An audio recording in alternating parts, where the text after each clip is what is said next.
पंजाबी हो तो गलत लफ्ज़ इस्तेमाल किए। मैं तो बड़े हरियाणा गल कर रहा क्योंकि मैं इंसान हाँ, मैं बदतमीजी उसके वर्गा बदतमीजी नहीं है। हर मादरी ਜ਼ਬਾਨ ਜਿਹੜੀ ਉਹ ਪੱਧਰੀ ਅਗਲੀ ਹੁੰਦੀ ਏ ਤੇ ਹੋਣੀ ਚਾਹੀਦੀ ਏ। ਇਹਦੇ ਨਾਲ ਹੀ ਭਲਾਈ ਏ ਬੱਚੇ ਦੀ, ਇਹਦੇ ਨਾਲ ਹੀ ਅਸੀਂ 100% ਸ਼ਰ੍ਹਾ ਖਵਾਂਦਗੀ ਹਾਸਲ ਕਰ ਸਕਨੇ ਹਾਂ। ਨਹੀਂ ਤੇ ਇਹ ਜਿਹੜੀ ਸਾਡੇ ਤੇ ਦੂਸਰੀ ਜ਼ਬਾਨ ਲਾਗੂ ਕੀਤੀ ਜਾਂਦੀ ਜ਼ਬਾਨ ਜਿਹੜੀ ਹੈ ਘਰ 'ਚ ਜਿਹੜੇ ਬੱਚਾ ਬੋਲਦਾ ਮਾਂ ਪਿਓ ਨਾਲ, ਉਹ ਸਕੂਲੇ ਜਾ ਕੇ ਉਹ ਜ਼ਾਇਆ ਹੋ ਜਾਂਦੀ ਹੁੰਦੀ। ਸਿੱਧੀ ਜੀ ਸਾਫ਼ ਜੀ ਗੱਲ, ਪਹਿਲਾਂ ਵੀ ਕਿੰਨੀ ਵਾਰੀ ਇਹ ਗੱਲ ਹੋ ਚੁੱਕੀ ਹੈ। ਲਿਹਾਜ਼ਾ ਉਹ ਫਿਰ ਡੁੰਨ ਵਡਾਵੇ ਪੈਦਾ ਕਰ ਰਹੇ ਹਾਂ ਅਸੀਂ। ਤਲੀਮੀ ਅਦਾਰਿਆਂ 'ਚ ਕੋਈ ਇਨਸਾਨ ਨਹੀਂ ਪੈਦਾ ਕਰ ਰਿਹਾ, ਚੰਗੇ ਸ਼ਹਿਰੀ ਨਹੀਂ ਅਸੀਂ ਪੈਦਾ ਕਰ ਰਹੇ, ਅਸੀਂ ਡੁੰਨ ਵਡਾਵੇ ਪੈਦਾ ਕਰ ਰਹੇ ਹਾਂ ਜਿਨ੍ਹਾਂ ਨੂੰ ਆਪਣੇ ਅੱਗੇ ਪਿੱਛੇ ਦਾ ਪਤਾ ਨਹੀਂ ਹੈਗਾ, ਆਪਣੇ ਕਲਚਰ ਬਾਰੇ ਕੋਈ ਜਾਣਕਾਰੀ ਨਹੀਂ ਹੈਗੀ, ਆਪਣੇ ਪੁਰਖਾਂ ਬਾਰੇ ਕੋਈ ਜਾਣਕਾਰੀ ਨਹੀਂ ਹੈਗੀ, ਆਪਣੇ ਧਰਤੀ ਦੇ ਦਾਨਸ਼ਵਰ ਨੇ ਜਿਹੜੇ ਧਰਤੀ ਦੇ ਅਦੀਬ ਨੇ ਉਹਨਾਂ ਬਾਰੇ ਕੋਈ ਉਹਨਾਂ ਨੂੰ ਪਤਾ ਨਹੀਂ ਹੈਗਾ, ਉਹ ਨਹੀਂ ਜਾਣਦੇ। ਉਹਨਾਂ ਨੂੰ ਇੱਕ ਤਸ਼ੱਦਦ ਦੇ ਨਾਲ ਠੋਸ ਕੇ ਬਦੋ ਬਦੀ ਉਹ ਦੌਲੇ ਸ਼ਾਹ ਦੇ ਚੂਹੇ ਨਾ ਬਣਾਓ, ਉਹ ਡੁੰਨ ਵਡਾਵੇ ਨਾ ਬਣਾਓ।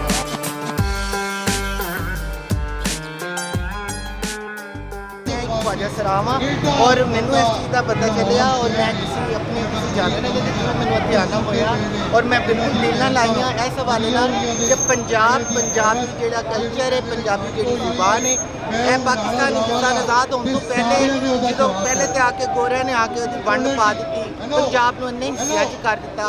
हुण आ जाके जी साडी माँ बोली जुबान है, यह जी पंजाबी जुबान है बच्चों को स्कूलों नहीं पढ़ाई जा रही, क्यों की वजह है?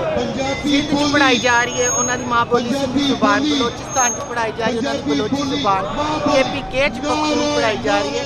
तो साडा पंजाबी कल्चर जी पंजाबी साडी माँ बोली है, जो बच्चा उठिया सारी अपनी माँ की जुबानी सुनता एक पंजाबी घर पैदा होया बच्चा, और पंजाब जोड़ा कि पाकिस्तान को सब तो ज़्यादा टैक्स पे करता है, इतनी सनतकारी इतने कारोबार सारा कुछ, तो फिर यह जुल्म क्यों हो रहा है? यह पंजाबी जुबान को फरोग दिता जाना चाहिए, प्राइमरी तो लैके अहमियत तक पंजाबी को पढ़ाना चाहिए ताकि बच्चियां पंजाबी कल्चर की अहमियत का एहसास करें और अपनी पंजाबी विरसे तो दूर ना हो। बहुत मेहरबानी होगी हुकूमत के जोड़े उसके दौरान ने उन्होंने कि अगर वो इस टॉपिक से बहुत सख्ती ना नोटिस लैन तो बच्चों स्कूलों पंजाबी की पढ़ाई पंजाबी ज़बान तेरे ते जान भी कुर्बान, पंजाबी ज़बान।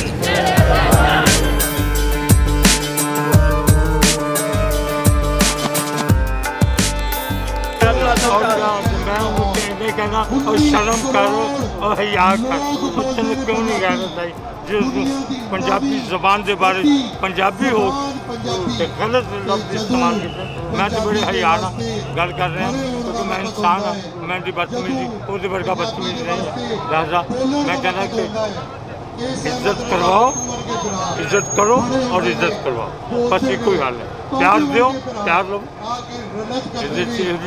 गलत गलत के इंतजार करना। उन्होंने पता कि इस गल किन्ने इतों लैके पाकिस्तान तो लैके दूसरे मुल्कों तक बाहर जो लोग पंजाबी बैठे उन्होंने तक एक तकलीफ पहुँची और इन्हों किन्ना वोट लैन की खातर ये करते पे कि बाबा अगों नहीं मिलने जे इदा दी गल्लां करो।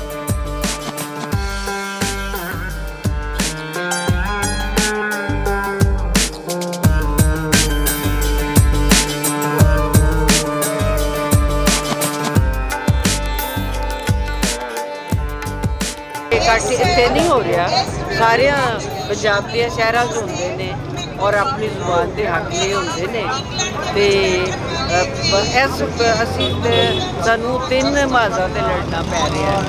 एक तो है कि जी पंजाबी लोग जिन्होंने पढ़ी ही नहीं उन्होंने की पता पंजाबी की है, सो उन्होंने है कि पहले पंजाबी पढ़ो फिर इतराज़ करना है तो करो। दूजा है कि पंजाबी जी है वो बहुत मिठी बहुत वड्डी जुबान है, वो तुसी अज ट्रांसलेट करन बैठो ना कुछ तर्जमा करन बैठो जेड़े पंजाबी के अखर ने वो मुकाबले के अंग्रेजी मिल जाएंगे होंगे।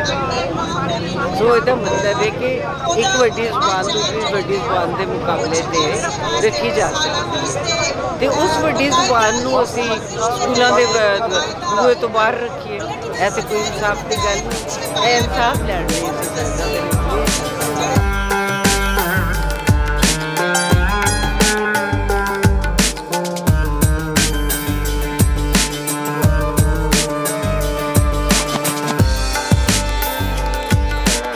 ਜਿਹੜੇ ਆਪਣੇ ਹੱਕਾਂ ਤੋਂ ਮਹਿਰੂਮ ਲੋਕ ਨੇ ਉਹਨਾਂ ਦੀ ਨੁਮਾਇੰਦਗੀ ਕਿਵੇਂ ਕਰ ਰਹੇ ਨੇ ਆਪਣੇ ਸ਼ੇਰਾਂ ਦੇ ਰਾਹੀਂ।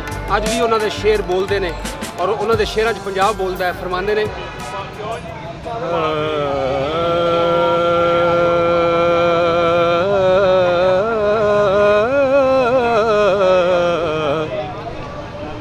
ਸਾਕ ਮਾੜਿਆਂ ਦੇ ਖੋ ਲੈਣ ਡਾਡੇ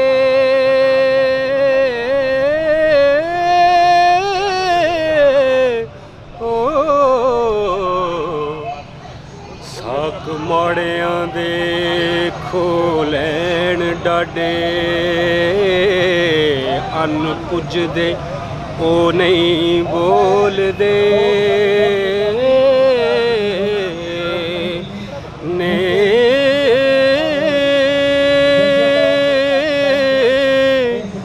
ਨਹੀਂ ਚੱਲਦਾ ਵਸ ਲਾਚਾਰ ਹੋ ਕੇ ਓ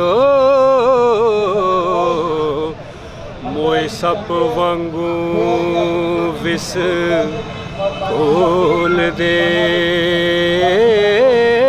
ਨੇ ਕਦੀ ਆਖਦੇ ਮਾਰੀਏ ਆਪ ਮਰੀਏ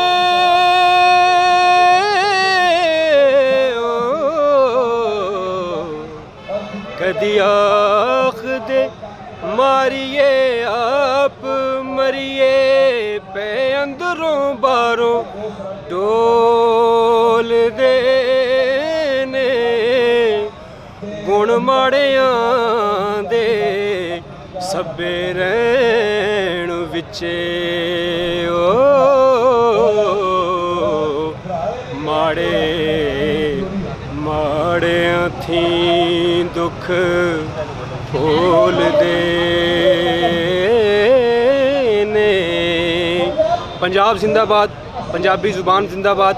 ਪੰਜਾਬੀ ਨੂੰ ਇਨਸ਼ਾਅੱਲਾ ਪ੍ਰਾਇਮਰੀ ਤੋਂ ਲੈ ਕੇ BA ਤੱਕ ਦਾ ਜਿਹੜਾ ਸਾਡੀ ਮੰਗ ਹੈ ਇਨਸ਼ਾਅੱਲਾ ਪੂਰੀ ਹੋ ਕਰੇਗੀ।